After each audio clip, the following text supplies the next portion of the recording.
제1부 흐린 하늘. 종소리.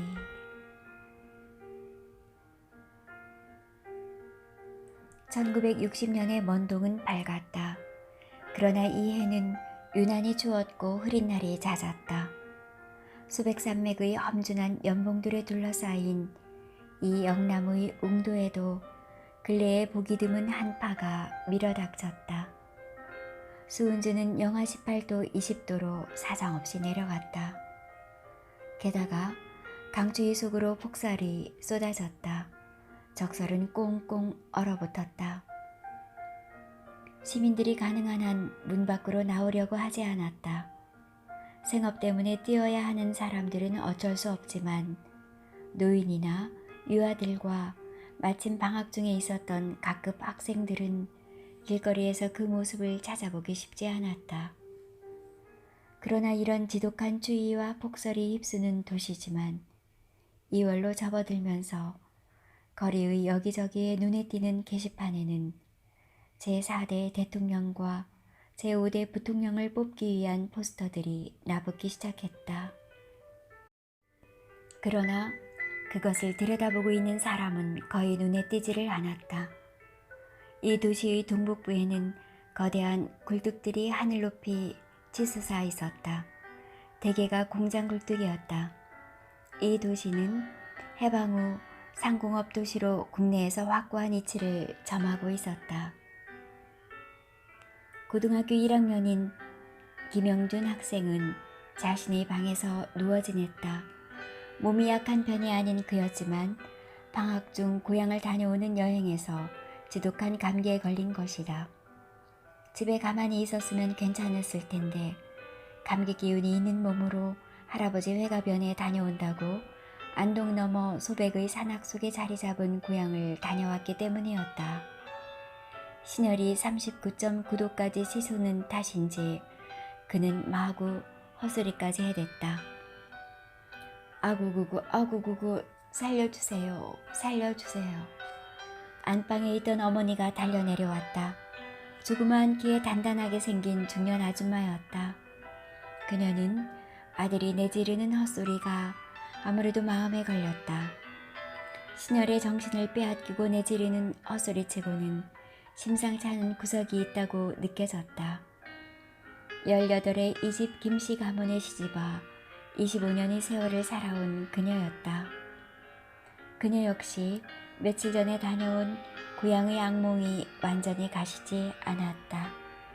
그녀가 맏아들 영준을 낳고 나서 17년 가슴 죄며 조마조마하다가 결국은 맏아들만큼은 안심해도 된다고 자신을 다짐했던 것이 한순간에 무너지고 말지도 모른다는 불길한 예감으로 바뀌는 듯 했다. 그러나 설마 하니 우리 영준이야 어떨라고 그녀는 자신을 안심시켰다. 자신에게의 다짐에도 불구하고 그녀는 왠지 떨려오는 가슴을 진정시킬 수 없었다.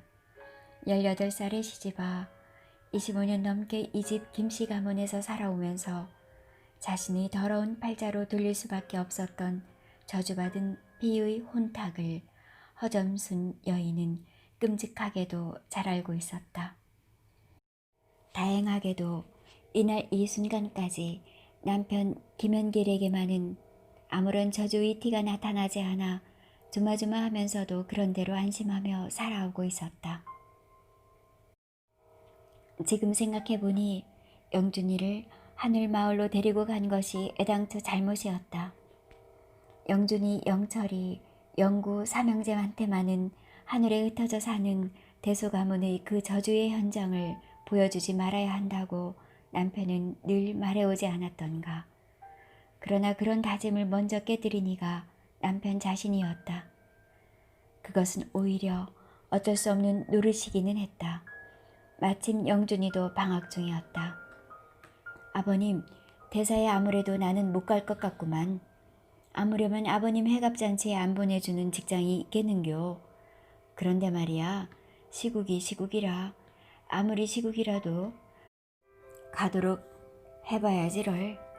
남편의 그런 다짐에도 불구하고 그는 막상 날짜에 대어 떠나지를 못했다. 그는 몇 날을 끙끙거리며 궁리를 했다. 그러나 뾰족한 수가 떠오르지 않는 모양이었다. 연길이 시국 탓을 하는 것은 제4대 대통령 선거를 가리키는 말이다. 경찰 수사계통에서 일하고 있는 그는 고향의 아버님 회갑잔치에 갈 짬도 낼 수 없었던 것이다. 선거란 입후보자와 투표권자가 있으면 되는 일인데 수사관들이 그렇게 바쁘기만 하다니 허점순 여인은 납득이 가지 않았다. 그러나 남편의 이런 경우도 그녀는 체념으로 받아들였다. 40평생 무슨 일에서건 단 한 번도 남들처럼 살아본 적이 없었다. 밤낮의 구별조차도 없었다. 남편은 수시로 집을 드나들었고 수시로 잠을 자고 식사를 했다. 아무래도 영준이를 데리고 가야 될 것 같다마. 아이고 뭐니 와 놀래노. 애들은 하늘엔 절대 데리고 가지 않는다고 을매다 계십니까? 그래도 할 수 없지. 내가 못 가는데 영준이까지 안 데리고 가보라고. 형님이 가만히 있을 것 같아. 그러니까 당신이 꼭 가야지. 이 사람이 선거 때문에 못 간다고 했잖아. 남편은 버럭 역정을 냈다. 아버지의 회갑잔치에 갈 시간조차 없다니 자신도 역정이 나는 모양이었다. 아버지는 출근길에 아들의 방을 찾았다. 그의 출근은 일정하지가 않다. 새벽 4시에 출근하기도 하고 오후 1시에 출근하기도 한다. 그날은 새벽 6시경이었다. 영주는 벌써 일어나 새벽 공부를 하고 있었다. 영준아, 엄마하고 같이 하늘에 갔다 와라. 마침 방학이고 하니. 네, 아버진 되게 바쁘지. 그렇구나. 너희들 먼저 가 있거라. 오짜마, 난 당일로 당겨올 수도 있을는지 모르겠다. 네, 알겠습니다. 하늘, 저도 빨리 돌아와야 되는데 예. 왜? 방학 때 모처럼 고향에 가는데 좀 놀다 오지 그랬었노. 아입니다. 저도 할 일이 많아서 예. 영주는 요사이 부쩍 자주 만나는 친구들과의 약속이 생각났다. 그들은 한결같이 빚은 강계파였다. 그들은 어디서 주워들었는지 선거에 임하는 집권당의 부정이 굉장하다는 것이었다. 그들은 가능하다면 영준이 앞에서는 집권당의 욕을 삼가는 편이었다. 그들은 한결같이 영준을 인격적으로 옹호하는 입장이었고 그의 아버지가 수사기관에 있다는 사실을 알고 있었기 때문이었다. 친구들의 이런 마음 씀씀이가 고마운 영준이었다. 그러기에 그들과의 만남이나 약속은 귀중한 것이었다. 영철이하고 영구도 데리고 갑니까? 그라마. 그럼 엄마하고 영철이 영구를 떨쳐놓고 전 일찍 올라와야겠는데 예. 방학이 끝나기 전에 부족한 과목을 좀 보충하려고 예. 마음대로 해라와. 아들은 아버지를 대문까지 전송했다. 잘 다녀오시라고 절을 하는 고등학교 1학년생인 아들의 모습은 그렇게 경건하고 정결할 수가 없었다.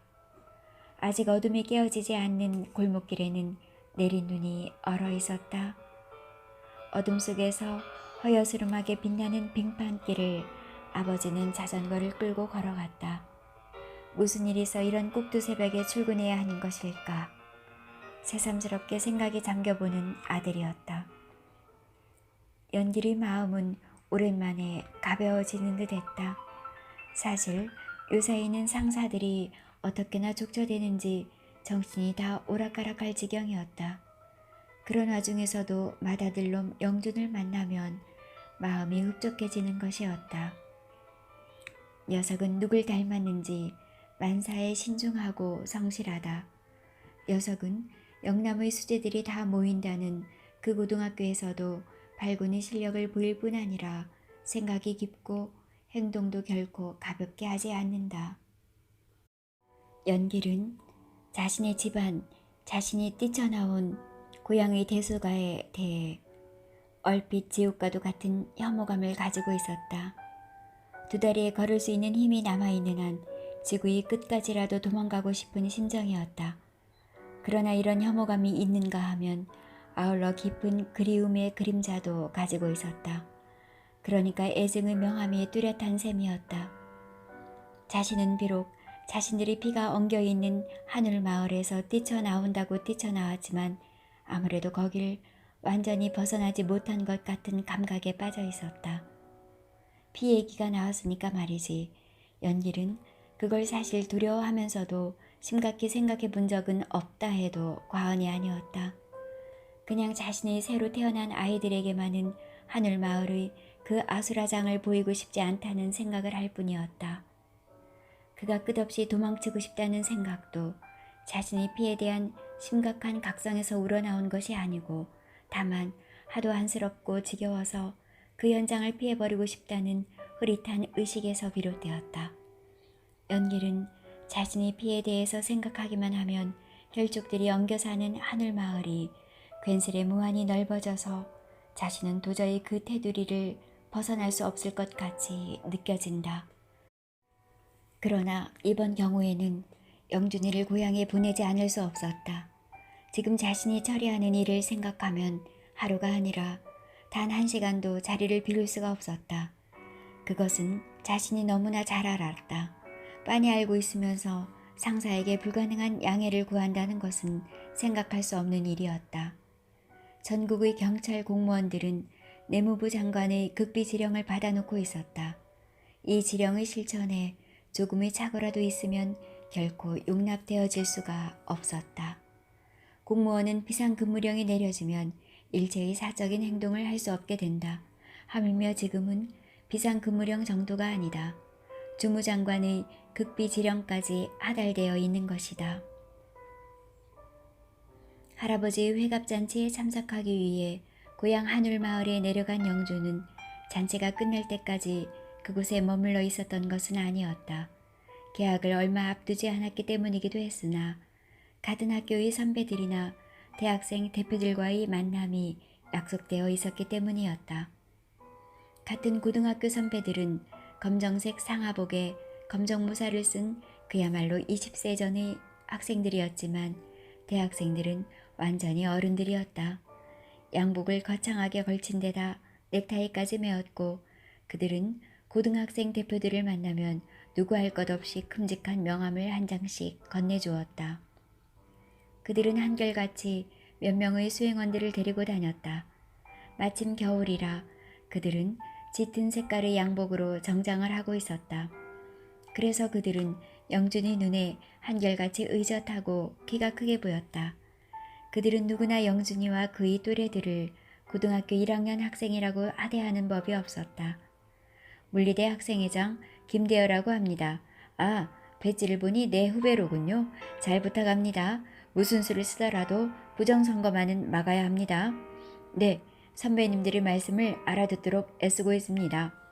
K고급 3학년 학생회장 최장집을 잘 알지에 내가 특별히 좋아하는 후배입니다. 네, 잘 알고 있습니다. 영주는 이제 겨우 1학년에 불과했다. 그러나 2학년 진급을 앞두고 있었다. 그는 1학년 6합급 학생들을 통틀어 학우들의 신임이 두텁다고 볼 수 있었다. 그는 뛰어난 학업 성적뿐만 아니라 행동면에서도 그렇게 정의롭고 자상할 수가 없었다.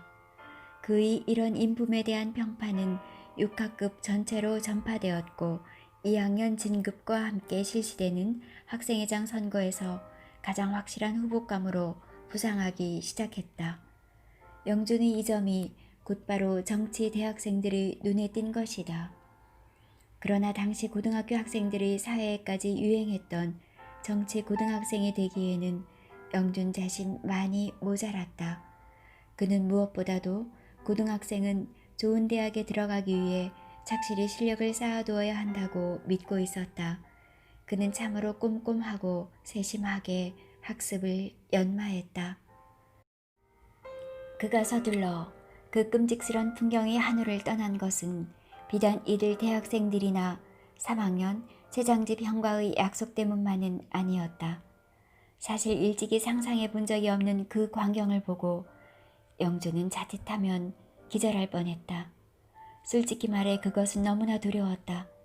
참나무 작대기로 큰아버지한테 서너 대 얻어맞은 할아버지는 회갑잔치고 뭐고 맥없이 거꾸러지고 말았다.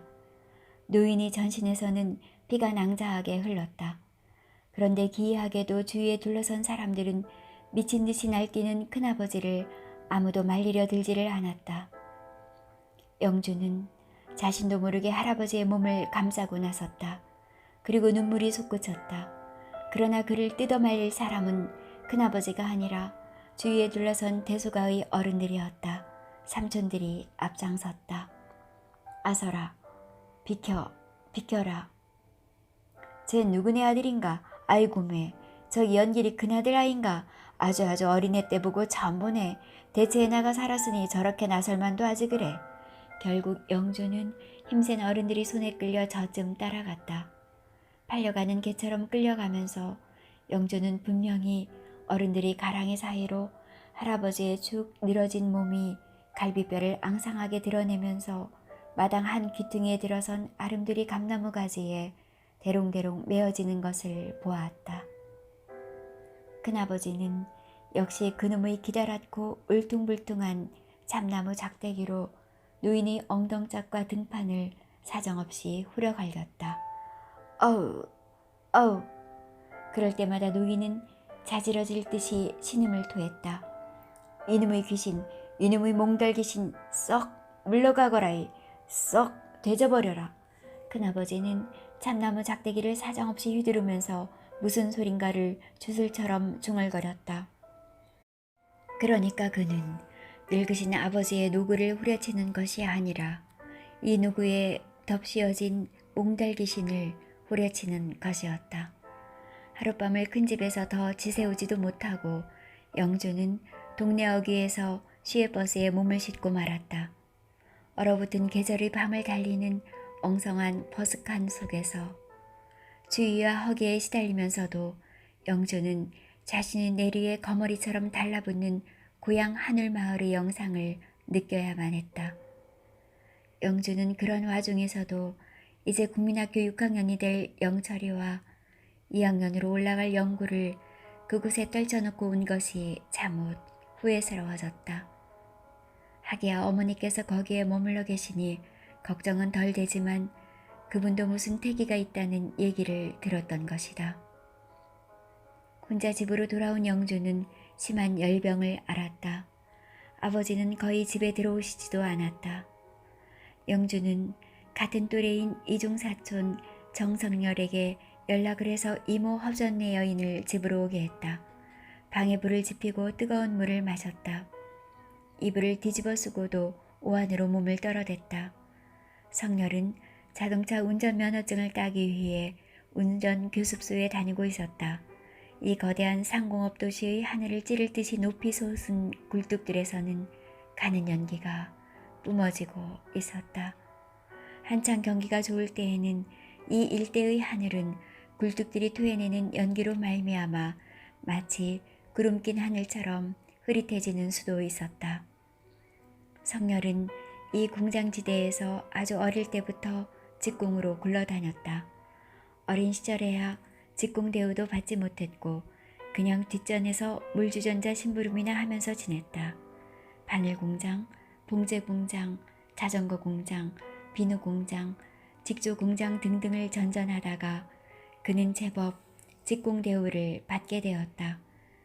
그러나 그는 결국 공장 직공보다는 택시기사의 수입이 더 낫다는 말을 듣게 되었고 지금 운전기술을 익히고 있는 것이다.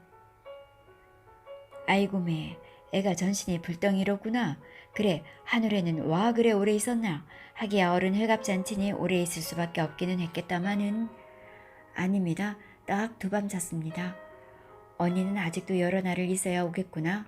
자, 뜨거운 국물이나 마셔라. 겨울에 굿불 걸리마. 매운 명태국이 제일이니라. 언니 고생이 너무 크구나. 고생 모르고 자라난 언니인데. 허접네 여인은 무슨 맺힌 한이라도 있는 듯 짐짓 눈물을 질금거렸다. 인생을 이제 살 만큼 산 그녀가 수십 년 전 서로들 시집가 헤어진 언니 때문에 조카 앞에서 눈물을 흘리다니. 적어도 동생의 눈에 비친 언니의 형편이 오죽했겠는가. 성열이도 자동차 학원에서 곧장 영준이네로 왔다. 둘은 동갑내기였다. 그러나 두 청년 사이에는 뭔가 서먹한 강물이 흘렀다.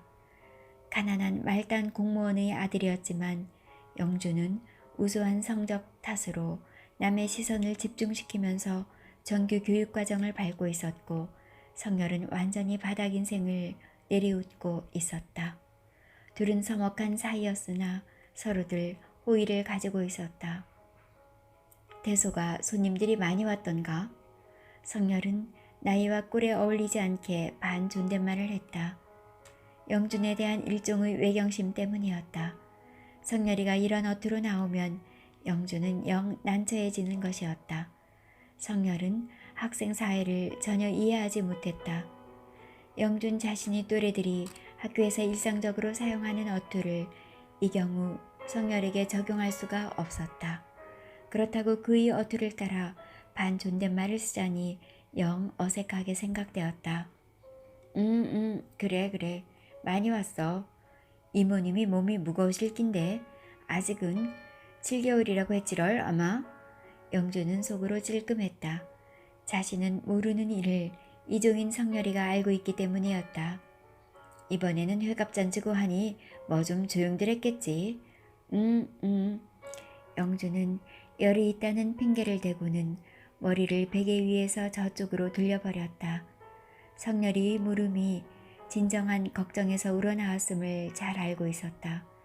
자기 가문에 흐르고 있는 그 저주의 흔적은 인척들과 면군의 한다 하는 사람들에게까지 널리 알려져 있었다. 영주는 이모의 수발을 받으면서 몸조리를 했다. 매서운 겨울 추위에 짓눌렸는지 조그만 슬래브 집에는 이상스럽게도 썰렁한 정적감이 돌았다. 그럴 수밖에 없는 것이 아버지 연길은 얼굴 보기가 힘들었다. 가끔 집에 들어오시기는 하는 모양이지만 도무지 뵐 수가 없었다. 절대 권력을 휘두르는 독재 정권의 공무원이란 바로 이런 선거기에 무한히 바쁜 법이다. 그렇게 시끄럽게 설치는 타입은 아니지만 집안을 끊임없이 들쑤시고 다니던 영철이와 영구의 존재와 어머니가 없으니 이런 정적감은 당연했다. 이모와 성열이가 가끔 오기는 했으나 여전히 집안은 적적했다. 영주는 식구들이 빨리 돌아오기를 기다렸다. 그러나 무슨 영문인지 그들은 쉽게 돌아오지를 않았다. 하는 수 없이 아버지 연길이 고향으로 직접 차를 몰았다. 경찰 순찰 차량이었다. 귀갓길에 아들을 태우고 그대로 고향으로 빼어버린 것이다. 칠흑 같은 한밤중에 근 3시간이나 험준한 산속길을 달렸다. 어둠을 검정처럼 재어먹은 험준한 산악의 연봉들로 빽빽이 채워진 차가운 공간을 향해 지푸차는 사정없이 돌진했다. 영준아, 아버지의 목소리는 차분히 가라앉아 있었다. 네? 너희들 대물을 준비하고 있지? 대답하지 않아도 좋다. 이 애비의 부탁은 너무 심하게 하지 말락하는 기다. 염려 마십시오. 산악의 차도는 거칠기 짝이 없었다. 숙티째를 우회하여 차도로 진입해 들어갔다. 내린 눈이 녹지 않고 얼어 있었다. 자동차의 헤드라이트에 비치는 차도의 요철은 마치도 분화구로 뒤덮인 위성의 표피를 보는 것 같았다. 그러고 참, 내 아버지. 큰 집에 가서 무슨 일이 벌어지더라도 놀라지 말라고. 영주는 얼른 대답을 할 수 없었다. 감나무 가지에 메어진 할아버지의 그 앙상한 몰골이 생각났기 때문이었다. 피골이 상접한 노인을 나뭇가지에 그렇게 메어 다는 것만도 끔찍한 일인데 나무 작대기로 두들겨 패다니 어째 기겁을 하지 않을 수 있었을까. 이 길로 가마 2배는 돌아가게 된다. 쟤를 차로 넘을 수는 없으니 할 수 없구나. 영주는 아버지가 직접 운전하는 차를 처음 타보는 터라 신기하기도 했지만 엔진 소리가 너무나 커서 아버지의 목소리가 제대로 잘 들리지 않았다. 저기 저 어두운 산비탈 밑에 커다란 바위가 있지? 헤드라이트 불빛 속에 드러난 시야로 시선을 보냈다. 과연 큼직한 바위가 어둠 속에 눈을 뒤집어 쓰고 웅크리고 있었다. 그것은 엄청나게 크게 보였다. 나는 저 바위 밑에 앉아 햇볕을 쬐면서 한문 공부를 했었다. 와 집에서 하시질 않고 두으셨을 텐데요. 집에서? 넌 할아버지 회갑잔치 때 보지 않았나? 영주는 입을 다물지 않을 수 없었다. 자신에게 생명을 준 이 중년의 아버지가 지금까지 가르쳐주지 않았던 비밀을 순간 알아버린 것 같아 숙연한 마음이 들었다. 그가 듣기 좋게 한문 공부를 했다고 하지만 통신 강의록으로 순경시험 공부를 했을 것이다. 학벌이라고는 쥐뿔만큼도 없는 그였고 보니 그만한 시험에 합격한 것만 해도 대단한 일이었다. 하늘마을의 입구로 차량은 진입했다. 저 멀리 어둠 속에 호롱불빛이 시야에 들어왔다. 산악은 냉기와 어둠을 안고 침묵 속에 겹겹이 잠들어 있었다. 할아버지 회감날 오시지 않았다고? 큰아버지께서 노하시지 않을까 예? 아마 노하지 않으실 게다. 와요. 자기 가족이나 데리러 이렇게 오밤중에 찾아오고. 걱정하지 마라. 형님은 이번 선거가 끝나면 면장선거에 출마하실 기다. 그건 나의 힘이 없으면 어렵다. 그러고 회가변은 내가 다 차린 것이다. 네. 영주는 고개를 끄덕거렸다. 고등학생이 되고 나서부터 아버지는 부쩍 자기를 어른으로 대접해 주었다. 영주는 그런 아버지가 안쓰러웠다. 부족함이 많은 아들에게 너무나 큰 기대를 거는 것 같이 느껴졌다. 동네에서는 개 짖는 소리가 들려올 뿐 인기척이란 전혀 없었다. 그것은 소름 끼치도록 조용히 잠들어 있었다. 동네의 한옆으로 비껴있는 큰 집의 마당에도 도저히 뚫을 수 있을 것 같지 않은 거대한 어둠의 덩어리가 들어앉아 있었다. 자동차의 헤드라이트 불빛에 드러난 그 흑벽집은 무슨 유령의 거처 같기도 했다. 도대체 어머니와 동생들이 무슨 변고가 있기에 이토록 오래 여기 머물러 있단 말인가.